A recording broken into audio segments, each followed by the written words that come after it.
lot of great sponsors that support us throughout the year. These are our program level sponsors. So they provide support not just for the event, but for this program throughout the year. And we really couldn't do it without them. Xcel Energy, Blue Cross Blue Shield of Minnesota, Wells Fargo, and RBC Wealth Management. So to start, just to kind of give a summary of what is Keystone, Minnesota Keystone is a program that promotes corporate philanthropy by recognizing and honoring companies that donate at least 2% of their pre-tax earnings to charitable organizations. And we'll dive a little deeper into exactly what that means in just a few moments.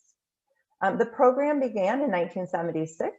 It was called the 5% Club at that time. And it recognized companies that contributed 5% of their pre-tax earnings back to the community.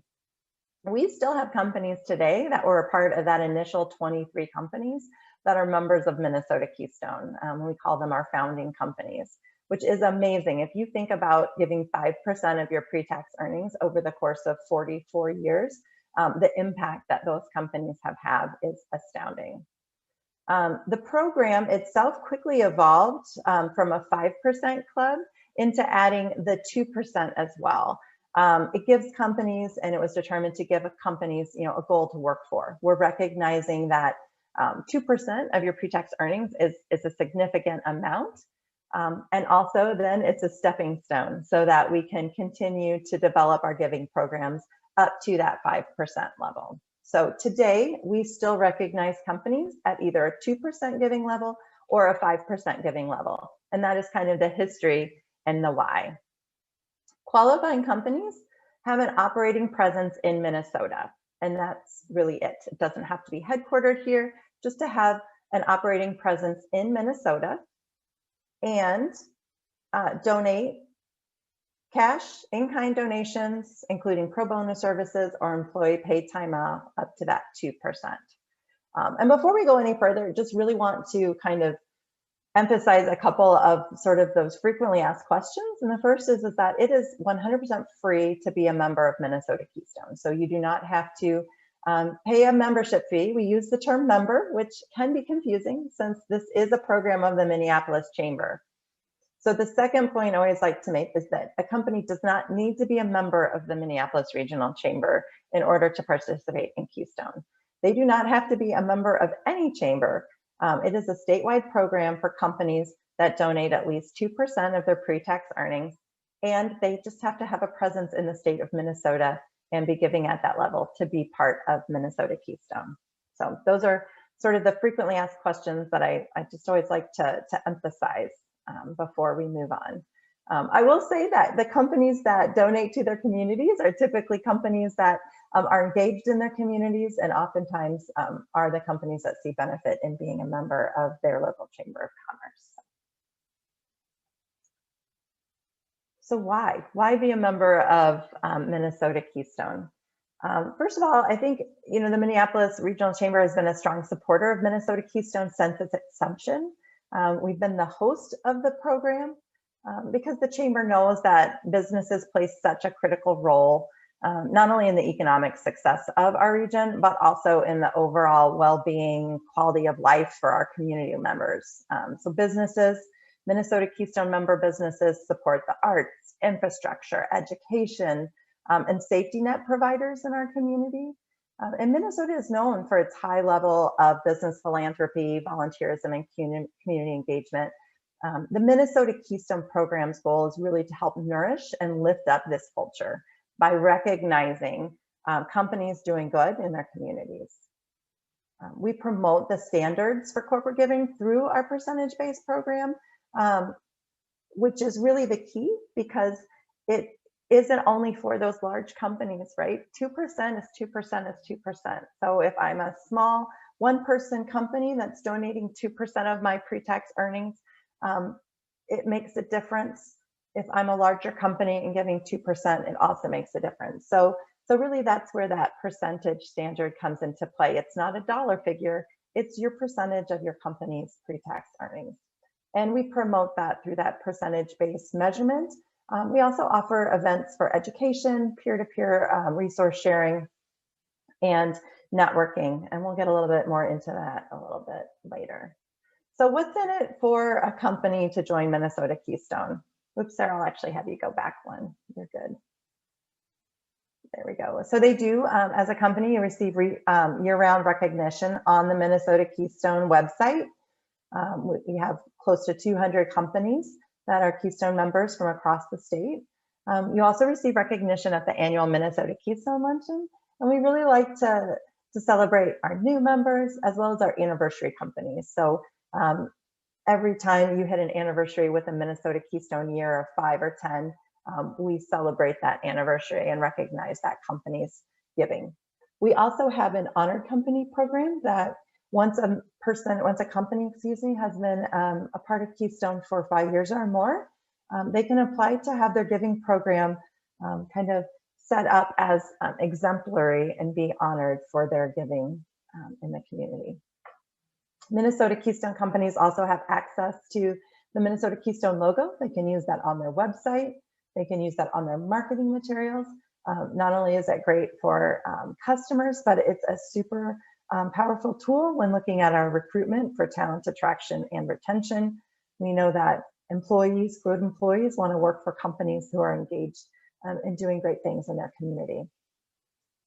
Minnesota Keystone also does contribute to a culture of good corporate citizenship in our communities, and our members serve as examples to others in their industry. And so we really hope that by being a Minnesota Keystone member, you are putting yourself out there and saying that we are doing this, and we feel that those in our industry should also be joining us in doing that as well. So those are our reasons for being a part of Minnesota Keystone.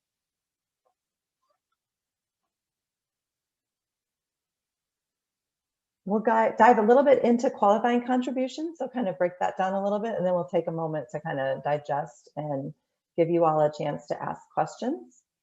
So for qualifying contributions, you have a host of things that can count towards that 2% of your pre-tax earnings, and that can include cash donations, foundation contributions. So if your company has a foundation that's funded, whose main source is funded by the company, then those contributions can be included as part of your 2% or 5% calculation.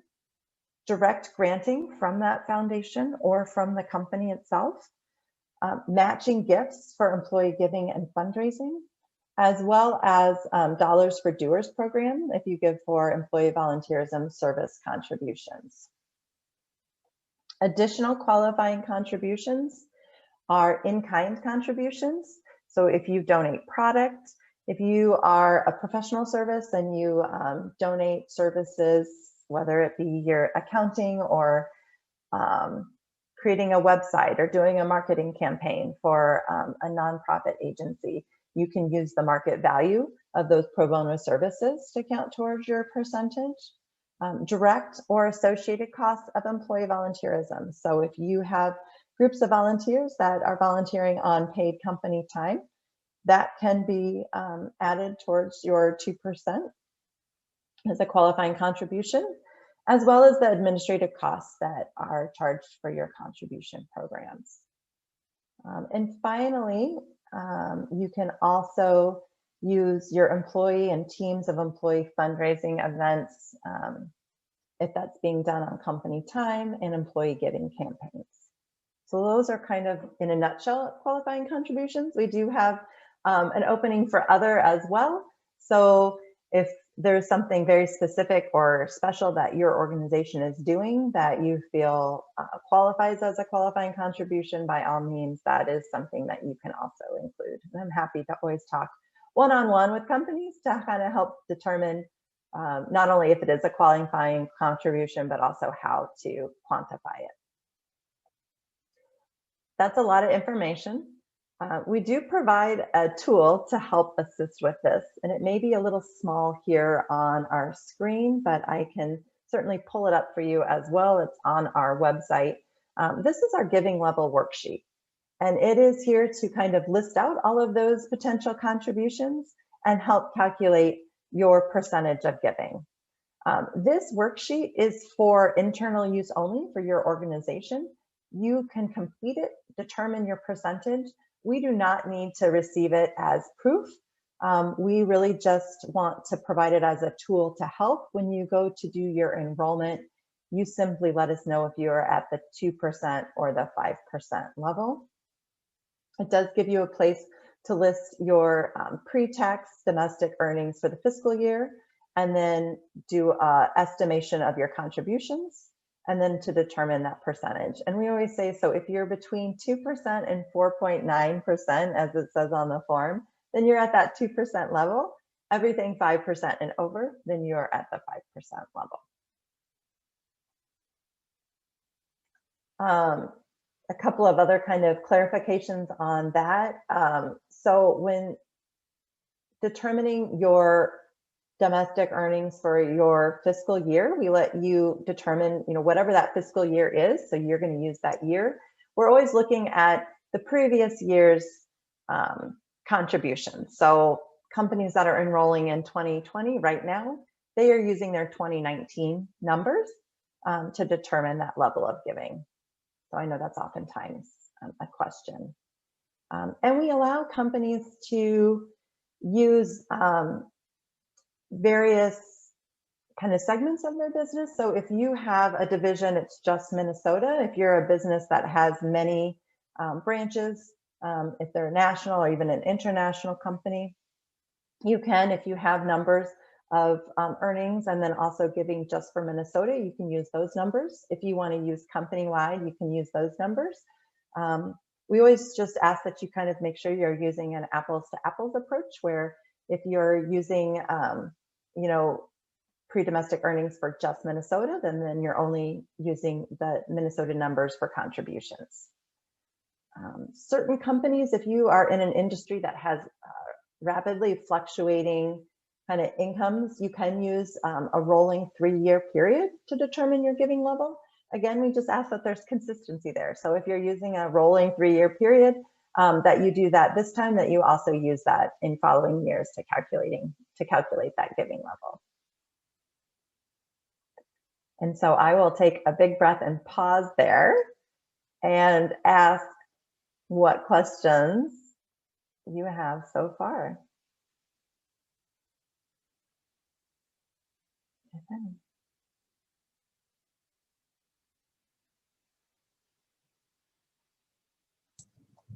This is Murray. Is there a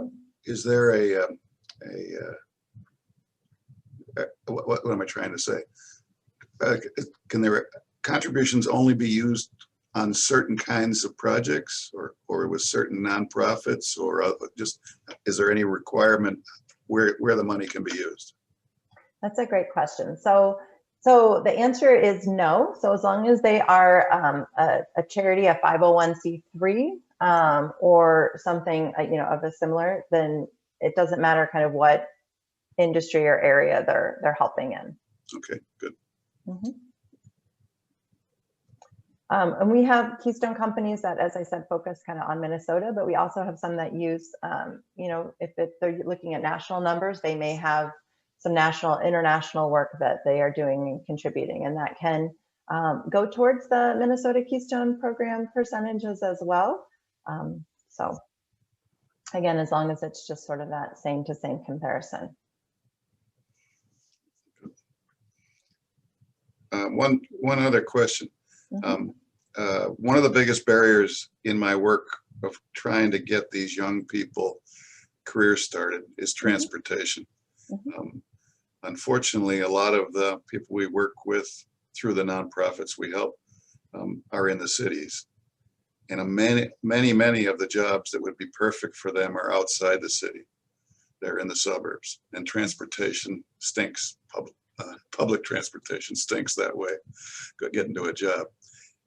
Anything you could do to help, tell me who would be willing to help figure that out, would be greatly appreciated. Okay, well, I certainly have some ideas and thoughts, and I can connect you. Maybe we can talk after this, and I can put you in touch with a couple of people that I think can help you with that. How does that sound? Okay, sorry to bring it up, but everywhere I go right now on Zoom, I bring that challenge up. No, I think that's great. That's a good point. So we can connect after this. I have some ideas for you. So that'll be good.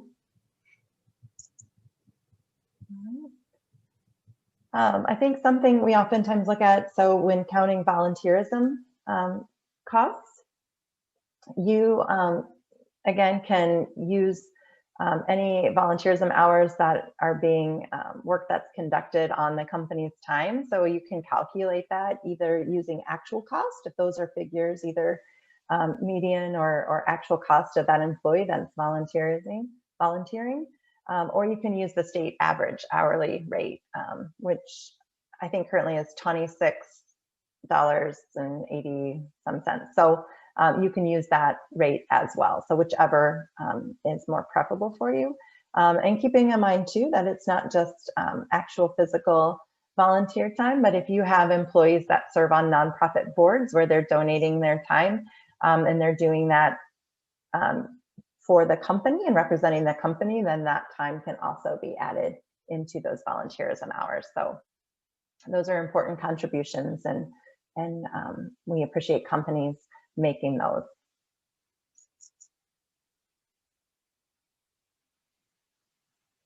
We can move on to how to enroll. And actually in just a few moments then too, I may have Sarah stop her screen, or I can share the actual place where we go to apply. But there is an online enrollment form. So once you've determined your level of giving, you can go online to our form, which you can get to by going to minnesotakeystone.org or to the chamber site, mpLSchamber.com, and we'll throw those into the chat as well, and searching under programs in Minnesota Keystone. And those forms are available online. There are two different forms. When a company is enrolling for the first time, we ask that they complete the long enrollment form, which we call it long, but it's really not that terribly long, to provide us just a little bit more information about the company and contacts. Once a company has been in the program for a year, we do ask that they re-enroll each year to affirm not only their level of giving, but also that we have the correct contacts for that organization. And that is a shorter form. So when you see there's two forms, one for companies that were a member in 2019, and that's a re-enrollment form, and one for new companies, that's an enrollment form. Very little difference, just a little more information is being shared on the actual enrollment form. Again, there's no cost to participate, and we do ask that companies kind of re-enroll each year to make sure that we have accurate information. We do oftentimes look, so you can re-enroll or enroll at any time throughout the course of the year. We usually are looking for enrollments by October, end of October, because we do a printed piece for our December luncheon. However, this year we're virtual format, so we are able to take new members up until December 2nd of this year. So companies can certainly enroll after December 2nd. We just can't guarantee that we'll have the recognition at the event on December 10th. That is our annual recognition event. So December 2nd for this year, but really can enroll at any time. Let's see, Sarah, do you want to, are you able to switch over to show the enrollment form on the website, or would you like me to? I can. Awesome.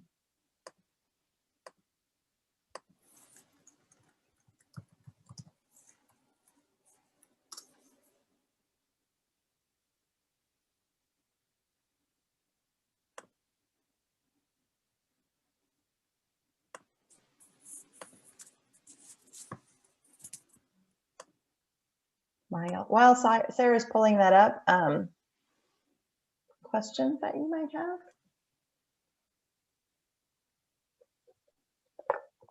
So this is the enrollment application that Sarah is showing you here.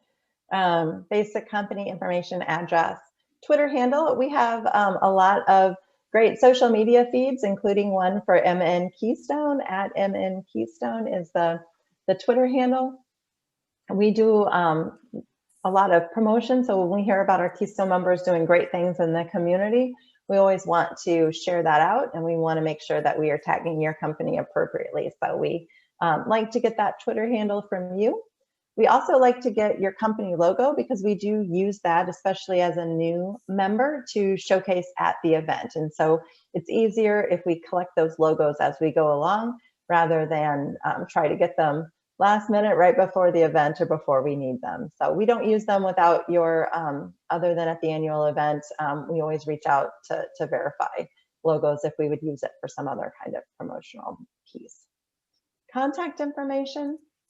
We like to get a primary contact as well as a communication contact. Having more than one contact within an organization we have found to be very helpful, particularly when we come around each year for that re-enrollment process. And then you can see it just gives you a place to select either if you're at that 2 or 5%. We have a link right to that giving level worksheet from the form. Information about your organization. And then we do have on each of our forms the opportunity to provide a contribution to the Minnesota Keystone program to help offset program and operating costs. Again, it's free to be in Minnesota Keystone, so you do not have to do this. It's simply an option. It's an optional ask, and you can change it. We typically ask for a contribution of $150, but there's opportunity to change that, as well as to not make the contribution at all. So. Sherry, can I ask a quick question? Do the headquarters need to be United States? Can they be international? That's a really good question. The headquarters can be international. Yes, okay. They can. Thank you. Yeah, absolutely. So this is an enrollment form. And I may go back, Sarah, could you go back just one page or go back to the Keystone page itself? So from programs, yep, down to Minnesota Keystone. There it is. This is sort of the main page from the Minneapolis Chamber site. And you can also get there, like they said, through the Minnesota, all spelled out, minnesotakeystone.org will also bring you to the same page. And this is where you can find great information, current Keystone members, who are our founding companies, information on past honor companies, as well as the enrollment resources. So our program overview, online enrollment forms, that giving level worksheet, and that voluntary contribution form. We also have videos up from our event last year. So you can watch those from our honored company and keynote address. So this is kind of the all things Keystone page right here. And it's also how you can get to the enrollment form. So that was a lot.